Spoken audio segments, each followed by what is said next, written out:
Her visions were called divine, her music a bridge to the heavens, and her mind centuries ahead of its time. Hildegard of Bingen was more than a nun. She was a composer, a scientist, a healer, a mystic, and one of the most extraordinary women of the medieval world. This is the story of Hildegard of Bingen, the woman who spoke to angels. Our journey begins in 1098 in the lush Rhineland of modern-day Germany. Hildegard was born into a noble family, the youngest of 10 children. As a child, she experienced visions, flashes of radiant light, divine voices, and glimpses of knowledge far beyond her years. But in medieval Europe, visions were dangerous. Were they gifts from God or whispers from the devil? Her family made a decision that would change her life forever. At the age of 8, they gave her to the church. Hildegard was placed in the care of Jutta von Sponheim, a noblewoman turned anchorite. She was confined within the walls of the Disibodenberg monastery, a life of silence, devotion, and study.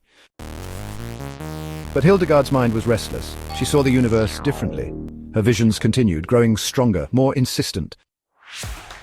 At first, Hildegard was afraid to share what she saw.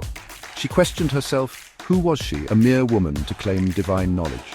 The church was a world of men, powerful, learned, and often suspicious of women who thought for themselves. She hesitated, but then a vision came to her, a command so powerful she could no longer stay silent. Hildegard confided in her trusted secretary Volmar and her close friend Richardis von Stade.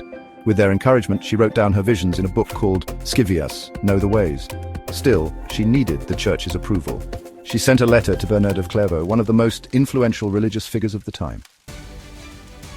To her astonishment, he believed in her, and soon Pope Eugenius himself declared that Hildegard's visions were truly divine. With the church's blessing, Hildegard stepped into the light. No longer just a nun, she became a leader, a writer, a preacher. She founded her own monastery at Rupertsberg, breaking away from male authority. Scene 2, writing about science, medicine, and music. And then she did something unheard of. She began to write about science, medicine, and music. Hildegard's genius extended beyond theology. She wrote about the healing properties of plants, the power of the human body, the connection between nature and divinity. She composed sacred music unlike anything heard before, haunting, ethereal, lifting the soul. But she also made enemies. Many in the church were uneasy with her influence. A woman teaching men, a visionary challenging established doctrine. Some tried to silence her, but Hildegard did not waver. Hildegard did not just stay within her abbey. She traveled, preached in public, and corresponded with kings, emperors, and popes. She warned rulers against corruption. She spoke against injustice, against war, against greed. And then the greatest challenge of her life arrived. A nobleman, excommunicated by the church, had died and was buried on her land. The church demanded that she dig up his body and remove him. Hildegard refused. To disturb the dead was against God's will.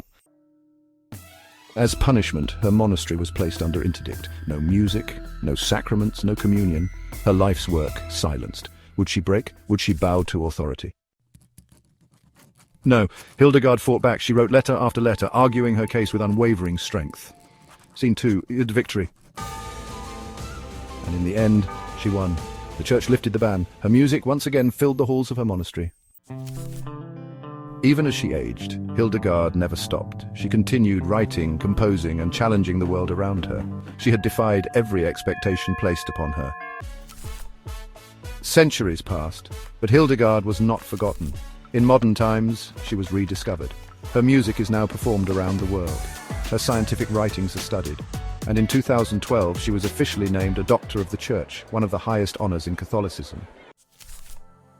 Hildegard's story is a reminder that greatness is not defined by gender, by status, or by the limits others place upon us. She was a woman of science, of music, of faith, a woman who defied silence, who spoke to angels, and who left behind a legacy that still echoes through time.